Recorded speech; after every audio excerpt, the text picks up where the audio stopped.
네, 국내 이슈 체크인 한양증권 권충현 과장과 얘기를 나눠보도록 하겠습니다. 안녕하십니까? 안녕하십니까? 네, 반갑습니다. 자, 오늘 어떤 내용을 가지고 우리 권충현 과장과 좀 얘기를 나눠볼지 먼저 이슈부터 확인을 해보도록 하겠습니다. 자, 오늘의 이슈는 모멘텀 부재에 대해서 좀 얘기를 나눠보도록 하죠. 확실히 좀 뭐랄까요, 뚜렷한 어떤 진짜 이슈나 뭐 모멘텀이 좀 없는 상황은 맞는 것 같습니다. 왜냐면은 글쎄 지금 뭐 외국인들의 흐름을 봐도 뭐 계속 코스피 코스닥 뭐 왔다 갔다 하면서 지금 어디에 투자를 할지 좀 그들조차도 지금 방향성을 못 잡고 있는 듯한 이런 느낌이거든요. 어떻습니까? 네, 맞습니다. 뭐 일단 시장만 봤을 때는 금요일 날 시장 굉장히 방향성을 잡지 못하고요. 굉장히 좀 혼조세로 좀 마감을 했습니다.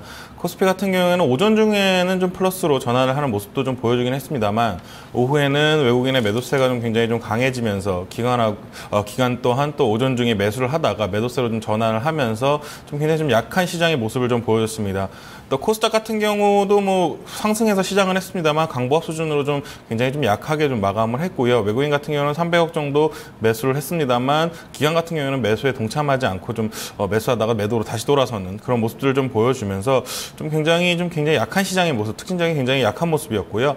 또 특징적으로 주도를 하는 섹터를 찾을 수 없다는 점이 시장이 좀 약하다라고 좀 반증을 하는 것이 아니었는가 좀 생각을 하고 있습니다.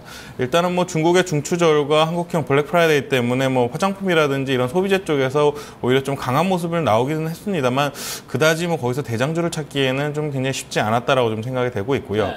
다만 방금 말씀하신 대로 전일장 뭐 미국과 유럽이 굉장히 좀 큰 폭으로 상승을 하는 모습을 보여줬기 때문에 한국 시장 좀 오른 게 없는 분위기 속에서는 좀 주말간 안도 분위기를 굉장히 좀 많이 형성을 했기 때문에 이 부분에서는 좀 괜찮게 좀 생각을 해도 될 만하다라고 좀 생각을 하는 그런 시장의 모습이었습니다. 네, 오늘 주제가 또 모멘텀 부재잖아요. 그렇죠. 정말 기대할 수 있는 요인들이 많이 없는 가운데서 어떻게 보면 뭐 금리 인상에 대한 불확실성은 더 커졌다고도 볼 수가 있는 상황인데 그렇다면은 뉴욕 시장에 반영을 했을 때 오늘장은 어떻게 좀 전개가 될 것으로 예상하시는지요? 네, 일단은 뭐 단기적인 상승을 점쳐볼 가능성이 굉장히 좀 높다고 보시면 될 것 같습니다. 일단은 전일 나스닥 바이오테크 지수가 좀 상승하는 모습을 보여줬습니다. 굉장히 좀 큰 폭으로 280불까지 하락을 했다가 한 310불까지 좀 복귀를 단기간에 좀 하는 모습을 보였는데요. 이에 비해서 한국 시장의 바이오주들은 상승, 반등하는 부분이 크게 없기 때문에 이런 부분에서는 다시 한번 시장이 좀 단기적으로 상승하지 않겠는가 생각을 하고 있습니다. 다만 방금 전에 말씀드린 대로 박스권을 벗어나기에는 그다지 큰 모멘텀이 찾기가 쉽지는 않다라고 좀 생각을 하고 있습니다. 그렇기 때문에 단기 매매 전략이 좀 유효할 것으로 좀 생각을 하고 있고요. 일단은 뭐 중국 관련 소비주나 바이오 쪽에서 당분간 강세 기조가 좀 유지되는 그런 모습이 좀 나올 것으로 예상을 하고 있습니다. 또한 뭐 2, 3분기 동안 좋지 못했던 소비 심리가 굉장히 좀 풀린다는 뉴스들이 계속해서 좀 나오고 있습니다. 그렇기 때문에 일단은 4분기를 보고 매매를 좀 하시면 될 것 같고요. 4분기에는 중국 섹터라든지 이런 좀 소비재 쪽에서 좀 강한 모습이 나오지 않겠는가 좀 생각을 하고 있고 그리고 좀 개별주 장세가 이어질 가능성이 굉장히 크다. 시장이 전체적으로 흐름이 강하지 못할 때는 개별 이슈들이 좀 부각될 가능성이 크기 때문에 이런 쪽에서 좀 상승하는 모습이 나오지 않겠는가 이렇게 좀 생각을 하고 있습니다. 네.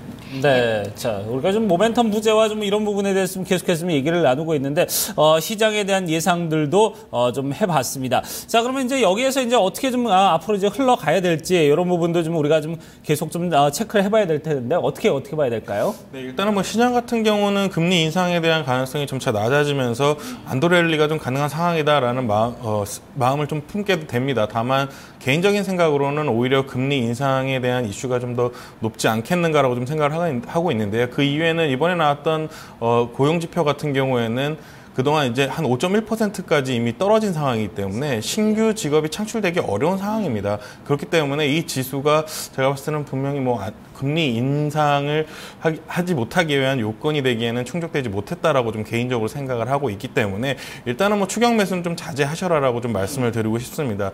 그리고 뭐 낙폭과 대주를 좀 단기적으로 접근하시는 게 좀 유효하겠다라고 생각을 하시고요. 패턴은 굉장히 좀 짧게 잡으시고 운영을 하시는 편이 맞지 않겠는가라고 좀 생각을 하고 있습니다. 방금 전에 말씀하신 대로 바이오 섹터 같은 경우는 하락한 후에 반등하지 못했기 때문에 단기적인 매매가 좀 어느 정도 괴리감을 먹을 수 있는 그런 시장은 어느 정도 좀 열려 있다라고 좀 생각을 하고 있고요. 중장기적으로는 대형주 포트를 좀 운영을 하셔야 될 것 같고요. 대형주 포트는 한 30, 40% 정도 좀 채워서 제가 봤을 때 뭐 3개월에서 6개월 정도 끌고 가시는 게 좋을 것 같고요.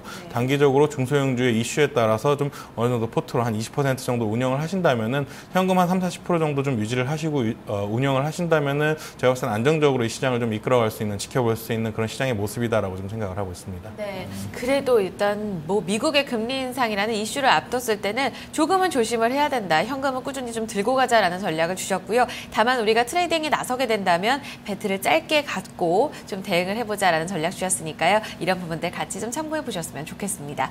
자, 오늘 전략 여기까지 듣도록 하겠습니다. 국내 이슈 체크인 한양증권 권충현 과장과 함께했습니다. 감사합니다, 과장님. 네, 고맙습니다.